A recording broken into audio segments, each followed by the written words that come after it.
Bonjour à tous, bienvenue. Merci de m'avoir rejoint sur ce webinaire. Je vais vous présenter ce matin Lucanet et comment la solution va vous permettre d'avoir une vue à 360 degrés de vos chiffres et de vos processus et de les gérer au sein d'une seule et même solution. Alors, ce qu'on va voir aujourd'hui, c'est la simplicité de collecte, c'est-à-dire comment je vais importer mes données, qu'elles soient financières ou non financières, la simplicité d'analyse que m'offre un cube multidimensionnel et la flexibilité que ça peut m'apporter dans la création et l'adaptation de mes rapports. La simplicité d'élaboration budgétaire, il y a une diversité de méthodes pour faire du prévisionnel. On va en voir quelques exemples aujourd'hui. Et comment est alimenté de manière automatique le bilan et le TFT à partir de mes prévisions de compte de résultat. Et enfin, une simplicité de consolidation grâce à une administration aisée de mon périmètre de consolidation et une visibilité et une transparence dans mes différents ajustements. Alors, tout d'abord, en termes d'introduction, un mot sur Lucanet. Lucanet, c'est un groupe allemand, privé, indépendant, éditeur d'une seule solution unique qui est dédiée à la fonction finance, dans lequel on va pouvoir gérer l'ensemble des processus de la direction financière. Aujourd'hui, Lucanet compte 2600 clients partout dans le monde, dans plus de 30 pays. Et Lucanet a été reconnu market leader par le BARC Score sur le Financial Performance Management. En termes de clients, la souplesse et la flexibilité de l'outil, c'est vraiment ça hein, qui le permet, nous permet de répondre aux besoins de tous les secteurs d'activité, services, industrie, médicale, etc. Donc à la fois tous les secteurs d'activité et aussi d'adresser des organisations de toute taille, donc allant des petites structures aux très grands groupes, en passant par un grand nombre d'entreprises de taille intermédiaire. Alors concrètement, qu'est-ce que Lucanet? Lucanet, c'est une solution de Financial Performance Management qui va nous permettre de gérer l'ensemble des processus de la direction financière. Alors, quelques différenciateurs clés par rapport à cette solution Lucanet. Déjà, c'est une plateforme complète pour la direction financière. Donc, c'est-à-dire que je vais avoir l'ensemble des processus qui vont être réunis au sein d'une seule et même plateforme dans laquelle on va avoir une vraie piste d'audit, on va avoir une seule et même version de la vérité, disons, en tout cas de mes données financières, et tout le monde va parler le même langage à partir de cette donnée unique. Par ailleurs, Lucanet se distingue par sa simplicité d'utilisation. C'est une solution qui est résolument axée, orientée aux utilisateurs fonctionnels. Ça a été conçu par des financiers et pour des financiers. Donc une grande simplicité d'utilisation pour que l'utilisateur soit autonome, à la fois pour vivre dans la solution, pour l'administrer au jour le jour, mais aussi pour la faire évoluer au gré de l'évolution de son activité.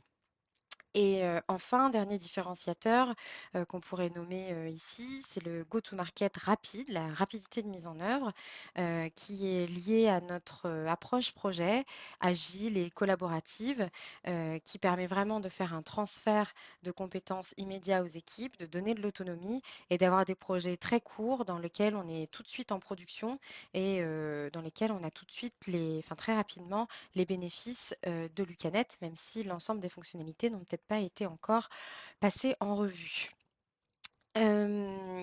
Lucanet, c'est un cube multidimensionnel. C'est vraiment ce qu'il faut retenir, dans lequel on va gérer et croiser toutes les données, qu'elles soient financières ou non financières, statutaires ou de gestion, et réelles et prévisionnelles. Alors, parlons un peu de la couverture fonctionnelle de Lucanet. Donc, Lucanet va intervenir à toutes les briques du Financial Performance Management, donc allant de la collecte de mes données. Donc là, je vais intégrer les données financières et ou non financières, valider ces données, faire du rapprochement intragroupe. Donc déjà, on a un rôle d'agrégateur. Après ce rôle d'agrégateur, il va falloir faire la consolidation. Là, on va avoir une simplicité de gestion des périmètres de consolidation, une consolidation qui peut être à la fois statutaire et ou de gestion. Et nous avons également un module spécifique pour la gestion des IFRS 16. Concernant l'aspect prévisionnel, on va pouvoir gérer des budgets, des forecasts, des BP, tout le prévisionnel va avoir une grande diversité de méthodes. On va en voir quelques exemples aujourd'hui. En tout cas, ce qui est intéressant, c'est qu'à partir de mes prévisions de PNL, on va pouvoir avoir une automatisation du TFT et du bilan prévisionnel et on va pouvoir gérer, bien sûr, différents scénarios et faire de la simulation. Et enfin, ma brique contrôle de gestion, reporting et analyse. On va pouvoir gérer dans Lucanet, bien sûr, des analyses multidimensionnelles, faire du reporting et avoir de l'intégration BI pour pouvoir faire du dashboarding et de la data visualisation à partir des données qui sont dans Lucanet. Alors, rentrons maintenant dans l'outil pour illustrer. Quand je me connecte à Lucanet, je vais avoir une barre de navigation ici à gauche qui va rassembler l'intégralité des fonctionnalités de Lucanet par thème. Alors si on regarde le premier élément qui s'appelle tâches, c'est simplement une gestion de workflow dans lequel je vais pouvoir gérer différents processus, que ce soit du budget, de la conso, du reporting, etc. L'idée c'est de mettre des tâches sur un calendrier, de les attribuer à des utilisateurs ou des groupes d'utilisateurs, d'avoir des systèmes de rappel par email et d'améliorer mon travail collaboratif en joignant directement au sein des tâches des fichiers Excel, PowerPoint, Word, etc. ou bien l'édition directe d'objets de Lucanet. On va le voir tout à l'heure. Si on regarde le cœur du réacteur, rapport et analyse, dans rapport et analyse, on va pouvoir trouver des rapports financiers, des rapports non financiers. Si on regarde un petit peu ces rapports non, pardon, ces rapports financiers, on va commencer par le compte de résultat et le bilan, qui vont être mes deux maîtres, hein, mes deux rapports statutaires. Et puis à partir de ces deux éléments, compte de résultat et bilan, on va pouvoir créer autant de présentations alternatives qu'on le souhaite. C'est-à-dire que si j'ai un compte de résultat un peu PCG par nature, je peux aussi avoir envie d'avoir une vue un peu plus business, par exemple un compte de résultat par destination ou alors une autre présentation de mon bilan, ou une présentation spécifique d'un compte de résultat pour un certain nombre de business units qui sont sur une activité un petit peu particulière, qui est suivie différemment, etc., etc. Donc je peux créer autant de présentations alternatives, ce sont des rapports dérivés. Pourquoi? Parce qu'en fait, ce n'est qu'une réorganisation d'objets qui existent par ailleurs dans mes deux éléments maîtres qui sont mon compte de résultat et mon bilan. Alors, le meilleur exemple d'un rapport dérivé, en fait, c'est mon tableau de flux de trésorerie. Parce que je vais pouvoir retrouver des éléments qui viennent de mon PNL pour expliquer mes flux liés à mes activités commerciales.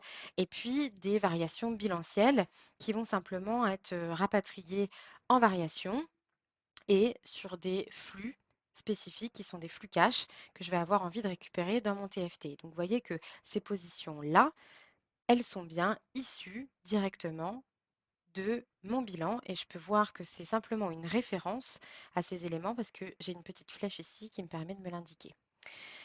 Dans d'autres présentations financières, alors là on est vraiment à la mode annexe, je vais aussi pouvoir avoir mes IMO, mes dettes, mes provisions avec une présentation cette fois-ci plutôt en colonnage avec l'ouverture, la clôture et puis mes différents flux qui expliquent ces variations.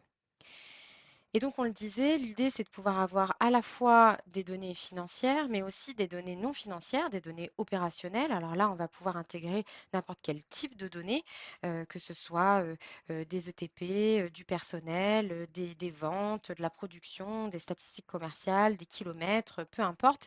L'idée, c'est d'intégrer de la donnée non financière pour pouvoir contextualiser ma donnée financière, c'est-à-dire créer des ratios, pouvoir avoir un suivi un peu plus contrôle de gestion, et puis aussi de pouvoir être le socle de mes hypothèses pour mon élaboration budgétaire.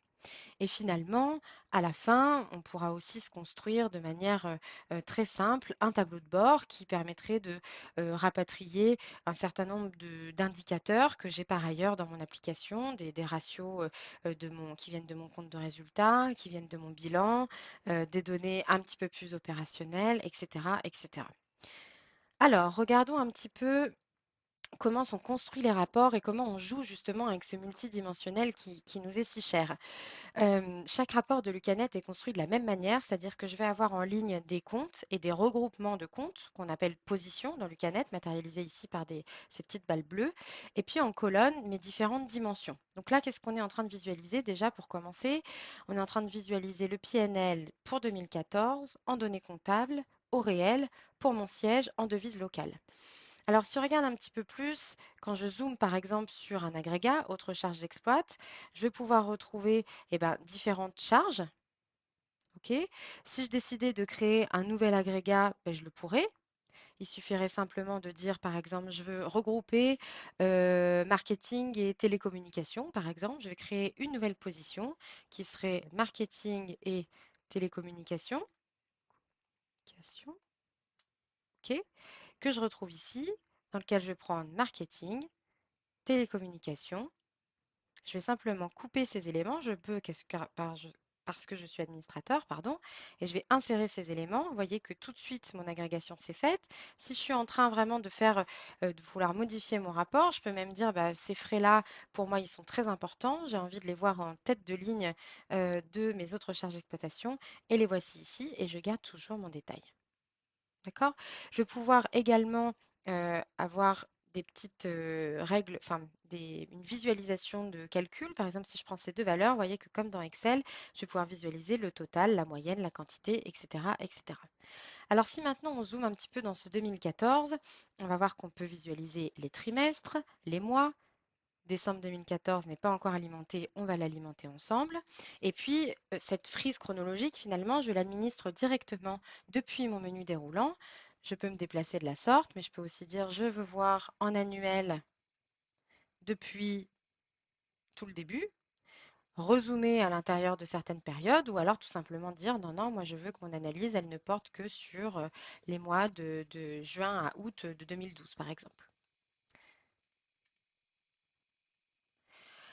On a aussi la possibilité d'avoir une vision plus organisationnelle. Là, je suis en train de visualiser les données de mon siège, on a dit. Donc finalement, si je change simplement mon colonnage, mes données ici ne vont pas changer, simplement mon en-tête qui devient siège. Et maintenant, si je zoome, je peux avoir accès à mon analytique, qui peut être par exemple des sites, des segments, des marques, etc., etc. Je retrouve dans mon menu déroulant le détail analytique. Je peux décider de ne regarder que la marque 1, par exemple, et puis je peux bien sûr regarder l'ensemble de mon groupe de façon agrégée. Cette visualisation de mon groupe, elle est ici en râteau, mais elle va bien sûr pouvoir être réorganisable, c'est-à-dire qu'avec mes éléments d'organisation, je vais pouvoir créer autant d'organigrammes, de visions de mon périmètre que je le souhaite, c'est-à-dire que si je veux avoir une vision un petit peu plus par BU, un petit peu plus par activité, par exemple, je vais aussi pouvoir regrouper et faire des agrégations directes de mes différents éléments et créer autant d'organigrammes que je le souhaite. Quand je regarde ces différentes sociétés, je vois que je suis en devise locale. Si maintenant je me mets en USD, on va voir que j'ai que ma filiale USA qui est en USD. J'ai ce 1 185 000. Si maintenant je regarde en euros, je vois que ces données ont été converties immédiatement. Si je zoome à l'intérieur de cette donnée, je vais pouvoir retrouver le détail. J'ai les 1 185 000 en devise avec le détail de tous les mois, les taux qui y sont appliqués et finalement le 992 en euros. Comment sont administrés ces différents taux? J'ai simplement dans mes dimensions un espace qui s'appelle conversion de devises dans lequel je vais pouvoir créer autant de devises de transaction que je le souhaite, autant de devises d'affichage et autant de tableaux de change que je le souhaite. À partir de là, je peux bien sûr mettre à jour directement à la main mes taux, mais je peux aussi importer depuis Excel ou depuis la Banque de France.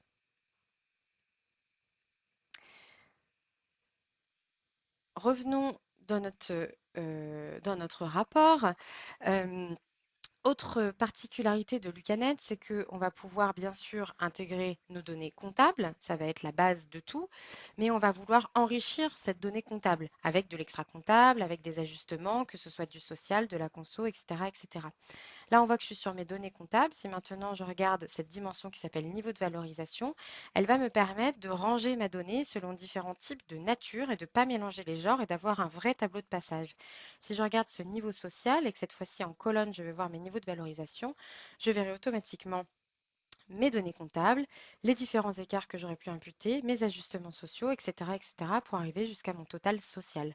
Quand je veux créer de nouveaux éléments, c'est toujours pareil, je retourne dans mes dimensions, je peux créer par exemple un nouveau niveau de valorisation qui s'appellerait ajustement de gestion, par exemple, qui n'aurait absolument rien de statutaire, et puis je pourrais créer un total reporting dans lequel je dirais, c'est cette vue que j'ai envie d'avoir quand je veux regarder mes données comptables et mes ajustements de gestion, par exemple. Ce sera directement disponible ici et on va le faire ensemble tout à l'heure. Maintenant, cette donnée comptable, elle peut venir de différentes sources. En tout cas, on va pouvoir intégrer différents types de granularité. Alors, si je fais des imports de BG, eh ben, je vais rester à mon niveau solde. Par contre, si je fais des imports de grands livres ou bien directement depuis mon système source, je vais pouvoir avoir directement accès à la transaction. Vous voyez ce 128 979 dans lequel je vais pouvoir retrouver la liste de mes différentes écritures jusqu'à l'écriture totale. Si je pousse le vis encore plus loin, je pourrais afficher la pièce justificative, c'est-à-dire ma facture. Alors, maintenant, procédons à un import. On voit bien que donc décembre 2014 est vide. Hop, nous allons aller dans la section importer, importer des données dans les entités comptables. Et dans cet espace, je vais retrouver des tables d'affectation, des tables de mapping, des sources de données, donc que ce soit une source Excel d'une balance générale, une source Excel d'un grand livre, une connexion directe avec mon ou mes systèmes comptables, etc., etc. Je peux créer autant de sources que je le souhaite et puis bah, mes imports en tant que tels. Je vais créer un nouvel import. Dès que je crée de la donnée dans Lucanet, quelle que soit la nature de la donnée que je vais créer, elle va de toute façon être équilibrée, journalisée et historisée. Donc je vais lui donner un nom à ce journal, siège 2014-12. Je vais sélectionner une source de données. Donc là, je vais sélectionner une balance Excel, une table d'affectation et je vais me laisser guider par ces trois actions importer, affecter, enregistrer. Si je clique sur importer, il va me demander quel est le scénario, je suis bien en train d'importer du réel, quel est le niveau de valorisation, c'est ce qu'on vient de voir, c'est-à-dire la nature de la donnée que je vais importer, c'est bien de la donnée comptable, et je vais simplement aller sélectionner mon fichier de balance, import siège 12-2014. Je démarre, le système va venir interpréter le fichier Excel que je lui ai soumis. Il me dit que ça a été correctement exécuté, c'est-à-dire qu'il l'a bien lu, mais il ne m'a pas encore créé de la donnée parce que je ne peux pas enregistrer. J'ai une affectation manquante, un compte. J'ai un compte qui a été créé par ma compta. Donc quand je vais cliquer sur affecter, je vais rentrer dans l'édition de cet objet qui est ma table de mapping directement, donc je n'ai pas besoin de l'administrer en amont. Et si je regarde les éléments qui sont non affectés, c'est ce compte. Alors je pourrais me faire aider avec des petits assistants, par exemple rechercher selon le PCG avec la racine du compte, ou alors rechercher si j'ai pas quelque chose qui porte le même nom dans mon modèle de données, ou alors au contraire, et c'est plus souvent le cas, un compte qui aurait le même numéro de compte mais avec une description différente, si par exemple ma compta a rajouté un S, un espace ou que sais-je. Mais j'ai aussi directement accès à mon modèle de données, c'est-à-dire que là je suis dans mon bilan, puis je peux me promener dans mes immobilisations corporelles, autres installations et matériel mobilier de bureau. Celui-ci, je vois qu'il lui ressemble étrangement. Je pourrais avoir envie de l'affecter, c'est-à-dire de mettre l'un dans l'autre, mais je pourrais aussi dire non, ce compte-là, je l'ai créé pour le suivre. J'ai envie de le générer, que ça vienne enrichir mon modèle de données Lucanet. Auquel cas, j'appuierai plutôt sur ce bouton-là. Et voilà, maintenant j'ai enrichi mon plan et j'ai fait mon affectation. Je peux désormais enregistrer. Et de fait, je vais retrouver mon PNL alimenté de décembre, ainsi que mon bilan, que je suis en train de visualiser en solde de fin de période, mais que je pourrais visualiser en variation, par exemple. Et puis, bah, toutes mes présentations alternatives, bien sûr, vont suivre, mon tableau de flux de trésorerie, etc., etc. Si maintenant je me concentre sur ce décembre 2014 et que je me dis que finalement, moi maintenant je suis en reporting et j'ai envie de pouvoir passer un ajustement, quelque chose d'extra comptable, parce qu'il y a une charge ou un produit qui n'a pas été passé et que en termes d'affichage reporting, j'ai quand même envie d'avoir cette vision-là. Je pourrais simplement ajouter créer de la donnée autrement dans Lucanet. Et là, ce serait par exemple un ajustement de CA. Je pourrais dire que je veux rajouter 5000, par exemple, mettre une description. OK. Je peux bien sûr pas enregistrer à ce stade, il faut que ce soit équilibré. Donc soit c'est une reclasse que je fais depuis mon PNL et donc je vais aller choisir dans quelle section, soit bah, là je vais prendre simplement une créance client. Hop. Et mon écriture est passée. Maintenant, quand je regarderai mon total reporting, je verrai 3 354 et je vois bien que ma compta avait 3 349 et que moi, j'ai fait un ajustement de 5000. Je peux toujours re-rentrer dans ce petit journal et venir modifier si je le souhaite et dire que maintenant, c'est 6000. Voilà, ajustement extra-comptable extrêmement simple. Alors, parlons désormais de un petit peu de simulation budgétaire. Je vais vous fermer différentes sections pour que vous puissiez me suivre. On va se remettre sur le total de mon année 2014, tel que tout à l'heure. Et puis cette fois-ci, je vais regarder mon budget 2015 et je vois que ma frise s'est actualisée. C'est du réel jusqu'à fin 2014. 2015 est vide. Et puis, bah, je pourrais par exemple avoir une approche vraiment très financière de tirer le trait juste pour voir ce que ça fait sur mon chiffre d'affaires, par exemple. Je pourrais simplement dire que je veux créer un petit formulaire. C'est un exemple de création, on en a plein d'autres où ce serait siège, B15, chiffre d'affaires par exemple. Et je pourrais dire, eh ben, quel est le niveau auquel je souhaite faire ma prévision? Est-ce que c'est vraiment un niveau fin? Là, pour l'instant, on veut être très très macro. Peu importe, je vais prendre le total de mon chiffre d'affaires. Je retrouve bien les 42 313 que vous avez à l'écran. Euh, voilà. Et ici, je vais pouvoir dire, bon, bah, finalement, c'est 45 millions pour l'année prochaine. OK, 6,36%. Mais je peux aussi dire, bah non, en fait, moi, mon objectif, c'était 7%, donc auquel cas, il me le calcule.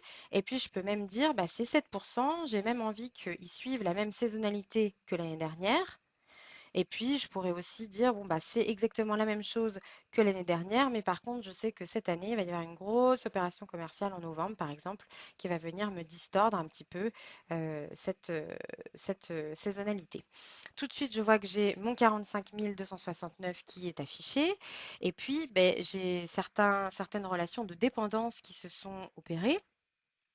Hop, on va pouvoir regarder ici. Hop,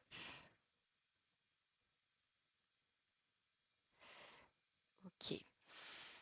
Euh, voilà. Maintenant, si ces différents, finalement, cette prévision qui est complètement financière, j'ai plutôt envie qu'elle soit basée sur des KPI plus opérationnels. Vu que j'ai des données de production, je vais par exemple dire, bon, bah, finalement, ce journal-là, vous voyez que j'ai l'exhaustivité de tous mes journaux par entité légale et par scénario, c'est-à-dire que je peux retrouver toute la donnée qui est portée par ces éléments. Comme je suis administrateur, je vais décider de dire, bah non, finalement, j'ai envie d'avoir une approche plus opérationnelle à partir de KPI. Je vais supprimer ce journal. Je vais me retrouver ici dans mon compte de résultats. Voilà. Et cette fois-ci, vous voyez, bah, dans mes tâches, par exemple, je peux avoir créé un petit formulaire qui me permettrait de dire, bah, moi, finalement, c'est très business mon approche. J'ai envie de dire quelles sont mes quantités de produits pour l'année prochaine. Alors, ça pourrait être plus 2%, 33 000 ici, et puis 0, c'est-à-dire ISO, et puis avoir une première prévision qui partirait sur 2%, par exemple d'augmentation de mes prix l'année prochaine, par exemple. OK. Si je valide, je peux dire que je mets un petit commentaire ou pas. Bon, je note les modifications. Et de manière immédiate, je vais retrouver dans mes rapports opérationnels, mes KPI de production qui ont été mis à jour. Et surtout, plus intéressant, je retrouve dans mon compte de résultat ma prévision de chiffre d'affaires ici, dans lequel j'ai toujours le même rapport, celui que j'ai créé, et je peux avoir accès à mes différentes hypothèses budgétaires qui sont directement stockées dans Lucanet. Alors on voit qu'il y a un certain nombre de charges qui ont été calculées de manière automatique à partir de cette simple prévision. Pourquoi? Parce qu'on peut créer des dépendances, c'est-à-dire de dire qu'à partir d'un certain élément, par exemple ici ma prestation globale, je peux calculer, avoir des ratios qui calculent des charges variables, par exemple. Ok, ce qui permet à partir d'une simple prévision de pouvoir créer un certain nombre de dépendances.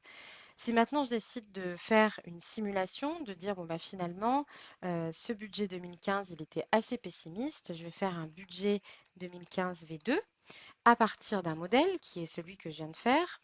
Et puis je vais appliquer d'autres hypothèses sur mes KPI opérationnels pour voir un petit peu comment ça évolue. Donc là à date il me recopie simplement mon budget 2015 dans mes deux scénarios.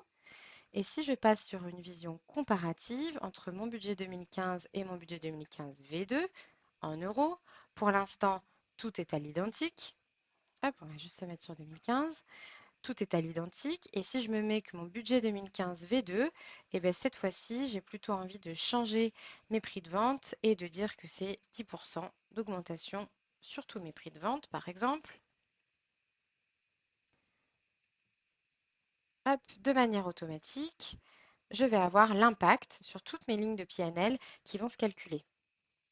Alors, pour l'instant, on ne parle que de prévision de compte de résultats, mais finalement, j'ai bien sûr toute la suite qui suit, c'est-à-dire mon bilan, mes présentations alternatives, mon tableau de flux de trésorerie, etc. Comment c'est possible? C'est parce qu'à partir d'une simple prévision de compte de résultats, je vais pouvoir avoir hop, des règles comptables qui vont être prédéterminées. Je peux le faire, hein, tout comme je peux ne pas m'en servir si c'est trop précis, dans lequel je vais simplement dire sur telle position, tout ce qui sera prévisionnel sur ces positions-là, et ben voilà les règles qu'il faut appliquer. Appliquer une TVA, quel est mon DSO, quel compte de banque et quel compte de créance il faut alimenter, etc. Et ça, c'est tout à fait administrable. Vous voyez, c'est un clic de souris et ça va me permettre d'avoir de manière automatique mon TFT et mon bilan prévisionnel. Et après, de la même manière, je vais pouvoir aussi, grâce à un add-in Excel, pouvoir créer des états de saisie qui seraient plutôt des templates budgétaires, si je suis plutôt sur une base Excel, dans lequel je vais pouvoir générer un rapport laisser, enfin, permettre à Excel de récupérer de la donnée que je souhaite laisser en visibilité pour mon utilisateur, par exemple les données de l'année dernière, et puis laisser libre à la saisie un certain nombre de champs.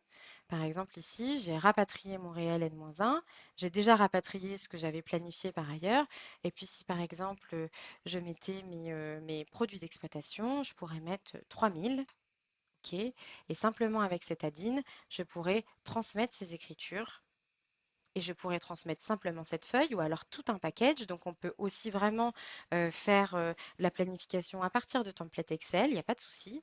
Et la création a réussi. Je n'enregistre pas, c'est simplement un état de passage. Et dans mes produits d'exploitation, je retrouve bien ici mes autres produits d'exploitation, 3 millions. Une fois que je vais avoir ces différents niveaux données prévisionnelles, l'idée c'est que je vais vraiment pouvoir une vue de synthèse, un peu une business review avec mon N-1, mon N, mon budget, mes différents écarts, mon cumul et utiliser vraiment la souplesse de mon cube multidimensionnel pour pouvoir analyser mes différents écarts et voir d'où cela provient. Euh, Alors, en termes de consolidation, on va pouvoir avoir une vision consolidée, extrêmement simplifiée, grâce à une gestion de périmètre très simple dans Lucanet, qui va me permettre de dire pour chaque groupe conso quelles sont l'organisation des entités entre elles, les taux de détention, les méthodes de consolidation. Et puis, à partir de ce périmètre, c'est-à-dire de ma donnée de base, on va appliquer un moteur de consolidation qui va simplement exécuter une à une différentes apps, qui sont donc des logiques de calcul, hein, de ces apps, qui sont paramétrables et configurables directement par l'utilisateur par simple clic de souris. Donc va s'afficher la gestion de mon périmètre.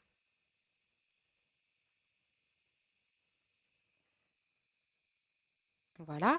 Je retrouve par exemple les détentions, c'est-à-dire que je sais qu'en 2006, eh ben, la filiale 2 était détenue à 100% par le siège, idem pour la filiale 3, etc. Qu'en 2007, j'ai une filiale US qui est apparue. Et puis, on va gérer les méthodes de consolidation. Intégration globale, mise en équivalence, proportionnelle, etc. Vous voyez, c'est un simple clic de souris me permet d'avoir accès au menu déroulant. Les opérations sur capital, s'il y en a. La gestion des goodwill, si j'ai besoin d'amortir ou pas ce goodwill, si oui, comment. Le fait de pouvoir fixer mes cours historiques sur mes capitaux propres et d'avoir une vue d'ensemble nécessaire notamment lors des participations croisées. Une fois qu'on a géré ce périmètre, comme je le disais en amont, je vais pouvoir avoir différents moteurs de consolidation qui vont simplement être une succession d'apps. Je peux exécuter la consolidation des comptes, ce qui va venir exécuter l'ensemble des logiques de calcul qui en dépendent. Et puis finalement, ça nous donnera une vision, par exemple, consolidée de la sorte, c'est-à-dire là, les différentes entités agrégées avant la conso, l'impact de mes écritures de consolidation et le résultat de ma consolidation. Donc, si on regarde par exemple mes capitaux propres, capital souscrit, je vois qu'il ne me reste plus à la fin que le capital de la mère. Le capital des filles a bien été éliminé. Si je regarde mes participations, par exemple, on va retrouver les participations de la mère chez ces différentes filles qui ont bien été éliminées en conso. Donc là, j'ai une vision très organisationnelle. Je pourrais avoir cette même vue de manière plus par nature, par tableau de passage. À ce moment-là, on va jouer sur la dimension qu'on a abordée tout à l'heure, qui est les niveaux de valorisation, c'est-à-dire la nature de données, encore plus utile dans la consolidation, qui me permet vraiment de voir le passage entre qu'est-ce qui vient de ma compta, qu'est-ce qui vient de mes ajustements sociaux, qu'est-ce qui vient de mon impact de ma proportionnelle, parce que dans mon groupe, j'avais une proportionnelle, etc., etc., et tous mes différents retraitements jusqu'à arriver à ma consolidation groupe. Prenons l'exemple de mon compte de résultat, par exemple, qui va, hop, simplement d'un point de vue organisationnel, par exemple, on voit le chiffre d'affaires interco. Pareil, avec cette même visibilité, quel est le montant du total interco et par partenaire avec l'élimination qui va en face. Et donc, on peut toujours zoomer à l'intérieur de ces différentes écritures pour retrouver le journal de consolidation, c'est-à-dire qu'est-ce qu'il a passé de manière automatique entre la filiale 3 et la filiale 4, par exemple. J'ai le détail de l'élimination, mais je pourrais aussi avoir le détail d'un état, d'un rapport un petit peu plus opérationnel qui me permet de voir, par exemple,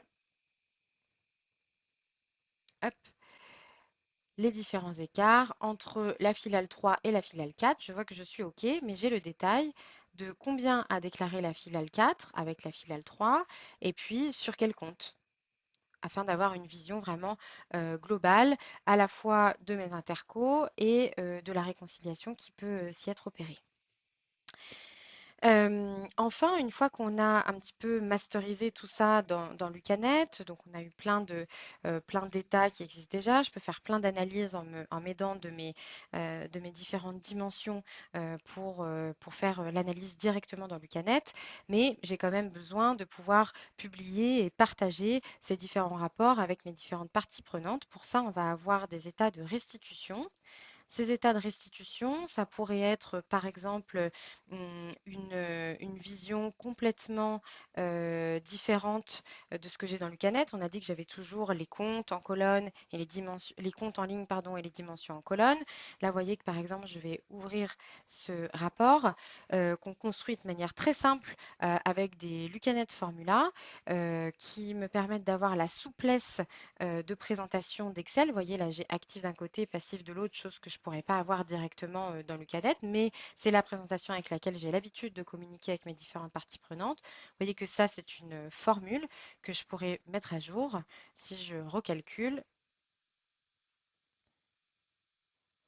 Cela me mettra à jour mes différents éléments.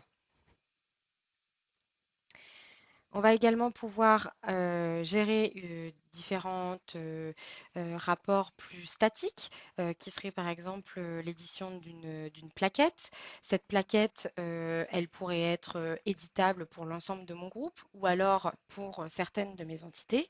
Et vous voyez que là, quand je génère mon rapport, par exemple, bah, pareil, on va pouvoir sortir avec une liberté de format dans Excel des données qui viennent directement de Lucanet. Et là, vous voyez que euh, va me sortir la plaquette avec, par exemple ici, mon actif, mon passif, mon PNL. Et là, je suis vraiment sur de la donnée brute qui me sort directement de Lucanet.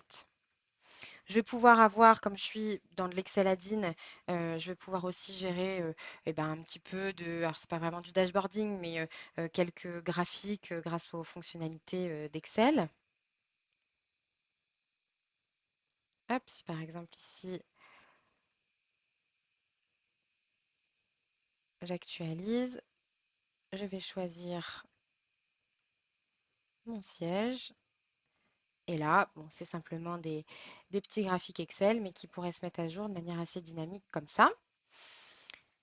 Et ce qui est assez intéressant par ailleurs, c'est que on a également une connexion et une interface dédiée à la BI pour alimenter n'importe quel outil BI du marché, notamment Power BI par exemple, qui va me permettre d'alimenter mon outil de data visualisation, de mes données de Lucanet, mais aussi de la métadonnée de Lucanet. Et là, vous voyez que je pourrais y accéder bah, directement depuis Power BI ou alors d'avoir aussi une prévisualisation de mes rapports de BI directement dans Lucanet et sur lequel je peux jouer avec le même dynamisme que mon outil de BI. Voilà, alors merci. J'espère que cette présentation a pu vous donner un bon aperçu des fonctionnalités de Lucanet, ça a pu vous offrir de nouvelles perspectives. C'était une introduction simplement à l'utilisation de Lucanet. On n'a bien sûr pas pu voir toute l'étendue des fonctionnalités, mais nous sommes bien sûr à votre disposition pour convenir d'une démo personnalisée en fonction de vos besoins et de vos problématiques. On est à votre disposition. Merci beaucoup, très bonne journée. Au revoir.